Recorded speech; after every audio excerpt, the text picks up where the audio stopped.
USCHO.com. This is the USCHO Spotlight, a weekly podcast from U.S. College Hockey Online at USCHO.com, featuring conversations with college hockey coaches and players and journalists who cover the sport. Welcome to a special edition of the USCHO Spotlight podcast being recorded on the afternoon of Thursday, March 12th, 2020. I'm Ed Trefzger alongside Jim Connelly. Jim, just before we sat down to record, I was listening in on a teleconference with NCHC Commissioner Josh Fenton, and he made an interesting point that really sums up the last few days. He said over the last couple of weeks, they've been taking things day by day, and that became hour by hour, and before long, minute by minute. Yesterday, we were sitting down talking about games being played in front of no fans. More details came out on that this morning, and now we're sitting at a point where everything is canceled in the 6 conferences for the postseason. It's been a pretty fast turn of events. It has. It's this is beyond shocking. Scary, I guess, is a word that I really need to use because I feel a little, bit scared about what can happen and what this coronavirus or COVID-19 is creating here in the United States. But, for these athletes, the cancellation and what we're talking about here is all of the conference tournaments have been canceled at this point, and it's just probably a matter of time before the NCAA minimally postpones, if not entirely cancels, their NCAA hockey championship. I don't see that any way that this can be played. I think that most campuses are trying to get student athletes off the campus, out of the dormitories, out of the area that is now closed just to most students. Almost every college in the country or university is closing its doors to students, moving learning to online. Unfortunately for college athletics, you can't play games online. And the fact that they are unable to play these games in person, it ended everything so quickly. Quicker than I could have imagined, quicker than any of us could have imagined. As you said, we went from one school on Sunday, RPI, saying, hey, we're just not going to allow fans at our games, to that was almost the sentiment of every school, every league by last night. And then by the time we got to around 11 o'clock this morning, you saw college basketball tournaments beginning to be canceled one by one. And then after that, college hockey followed suit. So it's sad. It's disappointing. I'm sure student athletes, you work so hard all season. All you want to do is be able to play the games, and now they won't be able to. It's probably the safest measure, I'm sure. I understand that this has become something totally out of control, something that we don't seem to have any, not only ability to treat, but more so any ability to even test for the virus to know if somebody has it or not. And, it becomes real when you hear of people like NBA players starting to test positive, and you hear of, I believe there was somebody in one of the Atlantic hockey schools that was being quarantined. So you hear of these things and it becomes a little bit more real, a little bit more serious, and we realize that unfortunately, life is much more important than sports. The one thing I will say, and this is the disappointing part, is this still has a feeling. I was talking to my wife about this earlier. It has this feeling of 9/11 to it. The gravity, how much we were all affected by that terrorist act the days afterwards. Now, this is not a terrorist act, obviously, but everybody's being affected. Nobody's traveling. Nobody's going anywhere. Nobody wants to leave their house. Everybody's scared. And the one thing we had back then to bring us all back together actually was sports. And that's been kind of well documented. Unfortunately, in this case, the one thing we're losing is sports. And I think that will have a tremendous impact on this country, unfortunately, as well. Yeah, we understand, various coaches going around now telling players and telling teams that that things are canceled, and certainly a big disappointment. But as Josh Fenton said in his teleconference, we are living in unprecedented times, and the highest priority has been the health and safety of the athletes and participants, and certainly any fans that may go there. It's interesting. There's a medical doctor who also writes about hockey for one of our other one of the other publications out there, one of our competing websites, a friendly competition, I guess we'd say. And he was saying, hey, this is the right thing. Virologists are saying that what they're concerned about is keeping the spread at a manageable level, because if there's a mass widespread infection that happens very quickly, that could tax and overwhelm healthcare facilities. That's why things like the IIHF under 18 that has just been canceled as we're recording, why they're doing that. If they bring people from other countries who are infected, that may increase the rate. Just trying to keep people apart and in low numbers of people, it really keeps the numbers down. As things go exponentially, as we talked about the other day, people don't really understand exponential math that well, and things can get out of hand very, very quickly if more people get exposed.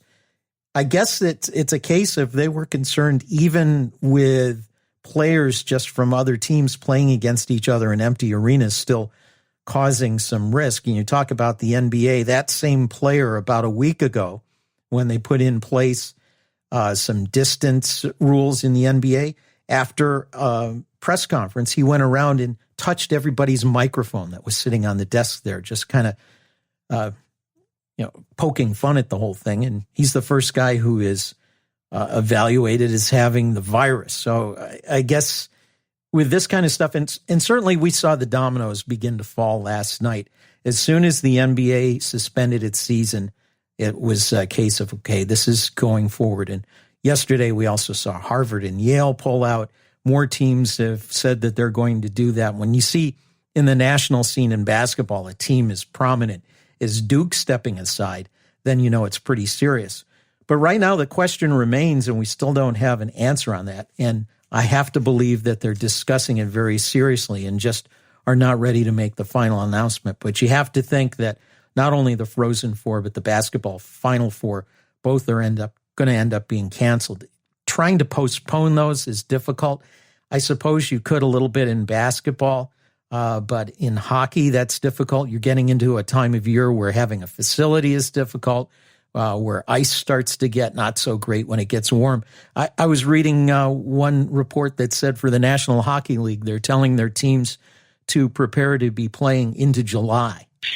And I guess that's the only question that maybe goes through my head is the NCAA. Why have they not held? Why are they holding out, not making any sort of announcement at this point? And there could be a reality that they are trying in a very difficult way to figure out if it is possible to play these tournaments later in the year. Can we move everything back by a month? The reason I think that it becomes even more tenuous, though, is, not only do you have to go and get venues and make sure that everything's available and all of that sort of stuff, but you have to additionally look at the fact that a month from now, we might not be in any different case. We could be in a worse case, technically. And it could be that this virus has gotten tons worse, that, it hasn't happened. This hasn't happened in over 100 years, but there's precedent. Somebody mentioned to me that the 1919 Stanley Cup Finals was never played because of a flu epidemic. It stopped mid-series, and Montreal and Seattle shared the Stanley Cup. Right. So it kind of happened, not really to this type of a degree. Of course, there were not as many sports leagues. There were not as many teams. There were not as many players back then. So this is something that we're just not used to. So if the NCAA wants to still try to hold a championship, that's great. Maybe you start it in, mid-April and you play it through mid-May. It's just that they conduct so many championships when you really think about it. You come down to it. So I don't know how you do that, what the dominoes are if you just keep doing that and you keep postponing and keep moving everything out. Eventually these kids leave campus. You have to think about that. And a lot of these schools don't want them on the campuses now. So it's not like they can sit around and practice every day waiting to see what the outcome will become. So, I think that is what leaves us in such a state of flux right now. Yeah, you're absolutely right about that. And if you do things later in the year, then you get into the NCAA baseball World Series, you get into lacrosse, you get into softball, all that. You're really getting in the way of a lot of spring sports. And many of these folks at the NCAA work on multiple sports and multiple seasons. Some other things that are under consideration that we'll have to look at is there's still some things to be handed out at the end of the year, like the Hobie Baker Award and the Humanitarian Award and the Mike Richter Award. All of those generally done in front of large audiences at the Frozen Four. Each of those organizations are going to have to find a way to make the announcement and provide the hardware that comes along with it. But that's got to be disappointing for those too. Certainly. I had gotten some communication from the folks at the Hobie Baker. It was passed along to me today that, they were still planning on having, and to this point, really, they still are planning on having a Hobie Baker Award during the Friday of the Frozen Four, if we're there. And, that they would have to scale it down, but they had a TV partner and they were ready to broadcast it and whatnot. But this is not, the reality is this is not going to have the same feel no matter what. If you have to stop this, basically cut your season off at this point and determine who deserves the Hobie Baker, I think that's smart. There's absolutely a need to crown a player of the year. Same thing, I'm sure the Kazmaier Award, I think, has probably already been voted on. But, those awards still should happen. And they should be still awarded, whether they have to be done virtually or whatever it might be. All of that said, leagues will now probably do what they would be typically doing at their banquets via press release. They'll be sending out, the Player of the Year award in the mail. It's again too bad. It's something that's very difficult to probably go through. But with canceling tournaments, usually means you're canceling awards nights. So there will be hardware, I'm sure, to be given out. It's just how it's going to be done. That'll be a little bit different. This one still has me scratching my head a little bit. It's happened so quickly that even I've had a hard time trying to wrap my head around exactly what has gone on and how much is impacted. The other thing that, and I know you had heard Josh Fenton talk about this on the NCHC call, and maybe you can shed some light to what he said, is the financial implications that go along with this. You got to think about the league tournament in hockey is usually the only major revenue source for leagues, or it is their biggest revenue source. There's obviously sponsorships and there's some other things they get throughout the year, television, whatever. But what do these leagues do? I mean, I haven't looked at where each league sat financially at the last tax filing, but you hope to have about a year's money in the bank just in case a situation like this becomes reality. And you can't even hold a conference tournament, thus you have to give back all the ticket money. I don't know where these leagues are. You heard Josh Fenton talk about it. What was he saying about the financial implications? Well, he said that the league, which has done probably better financially, this is me saying it, not Josh, probably has done better financially than any of the other leagues because they've had such great attendance the past several years at the Frozen Face-Off.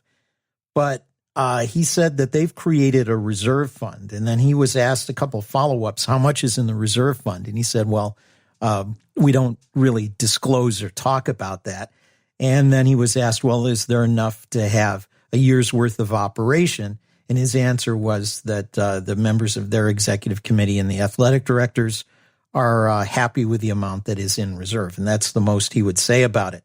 I know that it is probably a bigger impact for some of the other leagues. I would think that for Atlantic Hockey and the WCHA, for example, this has to be a huge impact. I mean, for example, one of the best attended schools in Atlantic Hockey, RIT, was ready to have a series against Air Force. And even though it's during spring break, you can probably plan on something like $20,000 or more of ticket revenue a night from those games. And that is lost to them right now. Same thing with the games that would have been happening at Army against Niagara, probably a similar amount of money and, $20,000 in ticket revenue for those. So that's a loss. And that's also in a case where there's been some money spent for travel and accommodation. So the impact of that has got to be pretty significant. This special edition of USCHO Spotlight will continue. This is the USC HO Spotlight, a weekly podcast from U.S. College Hockey Online.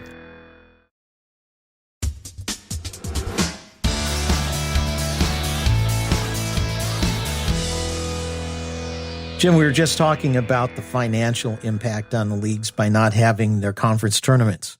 It's going to be massive. And obviously you mentioned attendance. Some of the schools probably aren't as hard hit. You're talking about usually losing some concessions revenue, which they were going to lose anyways. Most of them were going to play in front of an empty building. But, there's probably some TV revenue tied into this too, that they won't be getting certain amounts. I don't know how those things will all get hammered out, but you do hope that the reserve funds are pretty big, because this is a major financial hit to all of the leagues involved. There's no doubt about that. And as you were starting to say before we took a break, some of these teams have already traveled. These tournaments are getting canceled on Thursday. Some teams were already in their location or in an airport or on their way to these tournaments, whether it be a quarterfinal match or a semifinal match. The women's NCAA tournament, they're still scheduled, technically still scheduled to start, I believe, as soon as Saturday. So there's teams, you're moving people around the country without the knowledge of whether those games will even be played. Obviously, the conference tournaments being canceled, you've just taken a pretty good financial hit to move teams around. And you go back to even the WCHA, all they got was one weekend in ticket sales out of it, and during that they had to fly two teams round trip from the United States, from the continental U.S. to Alaska, or vice versa. So these leagues are taking some really big hits right now, and that's going to be something we're going to have to watch over the next few weeks and months, and hear if there's going to be any sort of issues financially with any of these leagues. One thing that Josh Fenton mentioned in his teleconference is how closely they've been working with the NCAA over the past several weeks, including precautionary checklists for teams, for travel, for practice, for all kinds of situations. And certainly those are some things that are under consideration. We're still speculating here about the NCAA Frozen Four, but this has got to be a huge disappointment, not only in the conference playoffs, but perhaps for the regionals in the Frozen Four for fans, especially those going to Detroit. And it's a missed opportunity, certainly, for the student athletes, some of whom, even if there is a Frozen Four, we're still vying for their league championship. And now maybe the regular season winner is going and they miss out on that opportunity. But I'm really feeling bad right now. Already they knew that there weren't going to be any fans. The situation for Detroit, they're in a round right now of picking future sites for the Frozen Four. And as far as I'm concerned, because of what happened this year, they need to give some priority to Detroit to get rescheduled. Absolutely. You can't take something away from a city. And if Detroit wants it, listen, they might have just hit a pretty serious financial fall off themselves because of what's happened. They invest a lot of money into the Frozen Four, with the reality of not being able to get any of that back. And now you're asking them 4 years from now to try to do it again. That I don't know how that will fly. You never know. I think that the only precedent I remember about this was can't remember the city. It might have been Ottawa that was supposed to have an NHL draft during a lockout year, and they ended up having the draft inside a hotel room instead of the big spectacle. And I believe they gave the Ottawa, I think it was Ottawa, I could be wrong, they gave that, whatever city it was, they gave them another draft a few years later. So I think that if you're the NCAA, regardless of who has bid, you have to kind of put Detroit, if they want it, top priority, because this is an event that is definitely ruined for their city. And this was a big financial windfall for their city. This was going to be a major event. If it happens, it will not be a major event. You'll have a few thousand people coming to town as opposed to basically 25 to 30,000 extra people when you think of staff and media and all those people that attend. So you get a feel for Detroit. This is a city that is on the rebound after some financial hardship, and you get a big event back there and it's like they can't catch a break. Yeah. So, and for the student athletes, those are the ones I feel most badly for. They work for this the whole season, and some of them for 4 years as student athletes looking forward to this opportunity. And there have been teams that have had some very good seasons who are looking forward to the postseason. And now that's taken away, and the opportunity really can't come back. You can't give somebody an extra year of eligibility. I suppose they could, but that just isn't really practical. Yeah, I did actually see a note on social media today that is one of the topics that the NCAA will discuss. And I don't know if it'll be for a sport like basketball or hockey where the season was 95% over. But I think for some of their spring sports, in case they get totally canceled, they are discussing whether kids would have an extra season of eligibility. But yeah, I feel for seniors especially. You've worked for 4 years to have certain moments, and here it is, on the precipice of getting to battle those final times on the ice with your brethren, and suddenly everything's pulled out from under you. And listen, I'm not a scientist. I'm just listening to what people say. This sounds like it's the right thing that should have been done, but it doesn't take the sting away. It doesn't make anything any easier. I think we were actually saying the exact same thing a couple of days ago whenever we were talking about the fact that fans wouldn't be at most of these games. So, but you just can't imagine what these kids are feeling. I've seen some quotes online from coaches that said that it was very somber in their locker rooms when they were telling players the situations today, and I'm not surprised. You really do. You live to fight for these championship moments, and it's difficult to have them taken away. Well, going forward, and we don't know what's in store, it may be a difficult few weeks in general for life in the U.S. and around the globe. But there may be some things that change permanently from this. For one thing, they're talking about this virus, even though it may kind of wear itself out during the warm weather months, may kick back in the fall. So there's that issue. What kind of things are we looking for hygiene and protocol and so forth going forward? It's one of those things, it's almost, it felt to me as the news was coming forth, and we've talked about this, how it felt very much like 9/11, where there was so much coming so quickly and so much uncertainty and just one thing after another. It's the kind of thing, and I don't think I'm overblowing it here to say that life will be different after this event in general, and certainly things will be different in sports. No doubt. I don't know. I feel like a lot of the professional leagues have some very strong contingency plans for something like this. Maybe it wasn't always thought of that would be a bio incident. It was always probably more thought of as more of a terrorist or some sort of a natural disaster or something that would affect play in a sports league, that you have contingency plans for. But I hope that it does put into effect for anybody that has a pro sports league, a collegiate sports league, the NCAA itself, more contingency planning. Because when you're in these situations, I mean, even just, I'm going to go to basketball for a second because they were really in the midst of everything. The commissioners were saying that there wasn't a lot of leadership from the NCAA, that they weren't hearing guidance from the NCAA on what to do, and each and every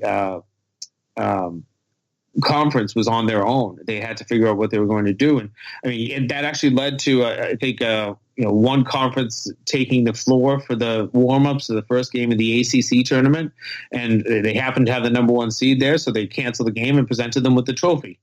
And I believe it was the Big East tournament. They actually played. They started the game, the first quarterfinal, whatever it was, first round game.